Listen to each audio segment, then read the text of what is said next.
تو ان بزرگوں نے جواب دیا نہیں، ہرگز نہیں۔ اگر تمہاری عمر 1000 برس ہو اور 1000 سال تک تم اسی طرح اپنی والدہ کو اپنے کندھوں پر لے کر پھرتے رہو تو تم اس ایک رات کا بدلہ نہیں ادا کر سکتے جس رات تم روتے رہے اور تمہاری والدہ تمہیں بازوؤں میں اٹھا کر دودھ بھی پلاتی رہی اور تمہیں تمہارے آرام اور سکون کے لیے کوشش کرتی رہی۔ ایک رات کا بدلہ بھی تم نہیں اتار سکتے، کجا یہ کہ تم یہ سمجھو کہ چند سال خدمت کر کے تم نے بہت بڑا مار کا مار لیا۔ حقیقت بھی یہی ہے۔ حضور صلی اللہ علیہ وسلم نے اس دعا میں اللہ تعالیٰ نے ہمیں یہ بتا دیا کہ کیسے کرنا ہے۔ پہلے فرمایا رحمت کے پر ان کے لیے پھیلانے، پھر دعا کرنی۔ ابھی اس میں ہم جو والدین ہیں ان کے لیے بھی سبق ہے۔ فرمایا کمال کا لفظ ہے کہ جیسے بچپن میں انہوں نے مجھ پر رحم کیا تو یورپین قوموں کو دیکھ لیں، یہ کمال میں رحم تو ہے ہی نہیں۔ یہ جو ظلم کرتے ہیں اپنے بچوں پر، وہ پڑھ کے دیکھ لیں، یا ان کے ساتھ جو سلوک کرتے ہیں یہ اپنے بچوں کے ساتھ، اس میں رحم کا تو سلوک ہوتا ہی نہیں، جس کا نتیجہ کیا نکلتا ہے کہ امن کے لیے اپنے والدین کی خدمت اور ان کا خیال رکھنا چھوڑ دیتے ہیں۔ اس کو آنکھوں سے بھی دیکھنے کا موقع ملا۔ میں جب پہلے رہائش پذیر تھا وہاں میرے ہمسائے میں 85 سالہ بوڑھی خاتون تھی، جرمن۔ ہمیں پتہ چل جاتا تھا سال میں ایک مرتبہ اس خاتون کا بیٹا ملنے کے لیے آتا تھا، صرف ایک مرتبہ، 4-5 سال کھا رہے ہیں، اور وہ اس بچی اس خاتون کے لیے وہ عید ہوتی تھی۔ اور پھر اس کے جانے کے بعد ایک دن میں آنا، اس نے 3 یا 4 گھنٹے اس میں رہنا بچے نے اور پھر چلے جانا۔ اور اس کے بعد جو اس کی تکلیف کا احساس میری اہلیہ اور بچیوں کو کئی دن تک باتیں کر کر کے اس تکلیف کے احساس کو، دلائی کے احساس کو مٹانے میں لگ جاتے تھے۔ تو جو حضور صلی اللہ علیہ وسلم کو ماننے والے ہیں ان کے لیے فرمایا کہ جب والدین بوڑھے ہو جاتے ہیں تو اعصاب کمزور ہو جاتے ہیں، بچوں کی سی کیفیت آ جاتی ہے۔ جیسے بچے کے دانت نہیں ہوتے، بزرگوں کے بھی دانت ایسے ایسے اگر نہ لگوائیں تو ختم ہی ہو جاتے ہیں۔ اسی طرح جیسے بچہ ضد کرتا ہے تو یہ عمر ہے واشتعل الراس ہو کہ سر میں اشتعال پیدا ہو جاتا ہے، تو چھوٹی چھوٹی بات پر والدین بعض دفعہ ڈانٹتے ہیں، لڑتے ہیں، سخت بات کر دیتے ہیں، تو فرمایا اف بھی نہیں کہنی، اور اس سے بڑھ کر تنہر کا بھی لفظ استعمال کر دیا کہ یہ کیفیت بھی پیدا نہیں کرنی۔ اور اجر کیا ہے؟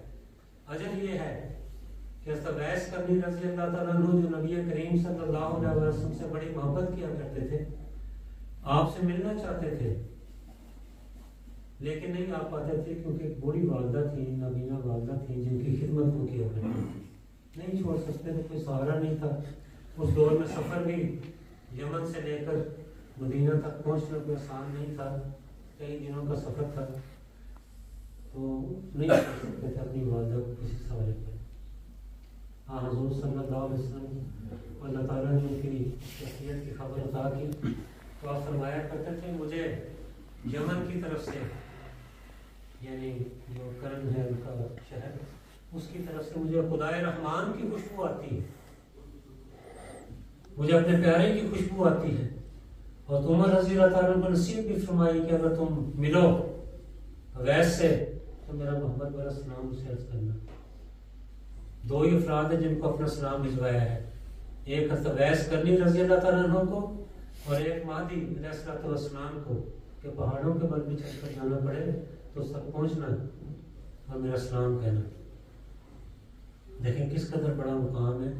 خوش قسمت ہیں وہ بچے جن کو والدین نصیب ہوں اور وہ ان کی خدمت کی بھی توفیق پا لیں، اس طرح توفیق پا لیں کہ خدا کو راضی کر لیں۔ بخشنا تو خدا نے ہے، اس طرح ان کی خدمت کر لیں کہ اللہ راضی ہو جائے۔ اور رب ارحمہما کما ربیانی کی دعا ساتھ پڑھتے چلے جائیں کہ یا اللہ جو کمیاں رہ گئی ہیں وہ دور کر دینا۔ اب ایک آخری مثال دیتا ہوں آپ کو وقت کی مناسبت سے، کہ بعض دفعہ یہ دردناک واقعات ہمیں جماعت میں بھی دیکھنے کے لیے ملتے ہیں کہ بڑے والدین ہیں اور ان کے ساتھ جو فرائض کی ادائیگی اور اس میں سلوک ہے وہ نہیں ہوتا. پاکستان میں جماعت میں تھا تو ایک مرتبہ گھر میں گیا تو غریب سا گھر تھا, بوڑھے ماں باپ دو ہی تھے, میاں بیوی. واقف زندگی کی جیسے لوگ عزت کرتے ہیں, جان مال ہر چیز نشاور کرنے کے لیے تیار ہو جاتے ہیں, انہوں نے بھی یہی سلوک کیا. جب ان کے حالات وغیرہ پوچھے تو بتایا انہوں نے کہ ان کا بیٹا ہے, اللہ میاں نے صحت مند خوبصورت بیٹا دیا, تصویر دکھائی تو ماشاءاللہ خوبصورت بیٹا تھا. کہنے لگے جب تک یہاں تھا چلیں جو کچھ بھی کرتا تھا میری آنکھوں کے سامنے تھا, ڈانٹ ڈپٹ کر ہم اسے کچھ کروا ہی لیتے تھے. جب ہم نے قرضے وغیرہ اٹھا کر اسے یورپ بھیجا ہے تو اس کے بعد جب سے وہ یورپ پہنچا ہے اسے نہیں معلوم کہ اس کے پیچھے بڑے ماں باپ ہیں. انہوں نے یہ درد انگیز بات حضرت خلیفہ مسیح رحمۃ اللہ کی خدمت میں لکھی تھی, جس کی تحقیق کے لیے میں گیا تھا. بہرحال پتہ کروایا وہ بچہ یہاں پر کسی ملک میں تھا, یہیں شادی بھی کر لی اس نے کسی عیسائی خاتون کے ساتھ, بچے بھی, پیچھے کچھ حال معلوم نہیں. اسے جماعت نے رابطہ کیا, توجہ دلائی, بہرحال کچھ بھی نہیں ہو سکا. حضور رحم اللہ تعالیٰ نے ان دونوں میاں بیوی کا وظیفہ جاری فرما دیا کہ جماعت خیال رکھے گی ان کا. ان کا وظیفہ جاری ہو گیا, کچھ حالات ان کے ٹھیک ہو گئے. تو یہ بڑی درد انگیز کہانیاں ہیں, بعض ہماری علم میں آ جاتی ہیں, بعض نہیں آتی. لیکن بچوں کے لیے جو اس وقت اس درس میں موجود ہیں, پلے باندھ دینا چاہیے کہ ترقیات حاصل کرنی ہے.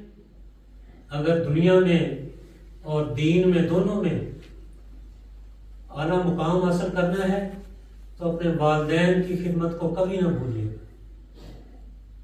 ہمیشہ ان کا خیال رکھیے گا, گھر میں ان کے کام کروائیں, امی کے ساتھ مل کر چھوٹے چھوٹے کام کروائیں, ابو کی مدد کریں گھر میں, گھر سے باہر ان کو دبا دیا کریں, ان کے سر کی مالش کر دیا کریں, ٹانگیں دبایا کریں ان کی, تاکہ ان کے دلی دعائیں لیں. اور پھر یہ آپ کو دین اور دنیا دونوں میں سرخ کر جائیں گے. ان کی دعائیں, ماں باپ کی دعائیں بڑا کام کرتی ہیں. حضور صلی اللہ علیہ وسلم نے فرمایا ہے کہ زمین اور آسمان کے درمیان باپ کی دعا میں کوئی روک نہیں ہے. جب باپ اپنے بچے کے لیے دعا کرتا ہے یا بچی کے لیے دعا کرتا ہے تو سیدھی آسمان پر خدا کے عرش تک پہنچتی ہے, اگر باپ نیک ہے. تو ماں جو اس سے بھی زیادہ قربانی کرنے والی, کیا سمجھتے ہیں کہ اس کی دعائیں نہیں پھرتی رہیں گی؟ جی نہیں, ماں کی دعائیں بھی سیدھی خدا تعالیٰ کے عرش تک پہنچتی ہیں اور نسلوں کو سنوار جاتی ہیں. اس کے پاؤں کے نیچے تو جنت قرار دے دی. تو اللہ تعالیٰ ہمیں توفیق عطا فرمائے کہ جتنی کوشش کر کے اپنے پہلے فرائض کو پورا کریں والدین کے لیے, پھر اس سے سلوک کی طرف جائیں اور خوب ان کے لیے دعائیں کریں. اللہ تعالیٰ ہماری کوششوں کو بھی قبول و مقبول فرمائے اور ہماری دعاؤں کو بھی ہمارے والدین کے حق میں قبول و مقبول فرمائے. اللہم صلی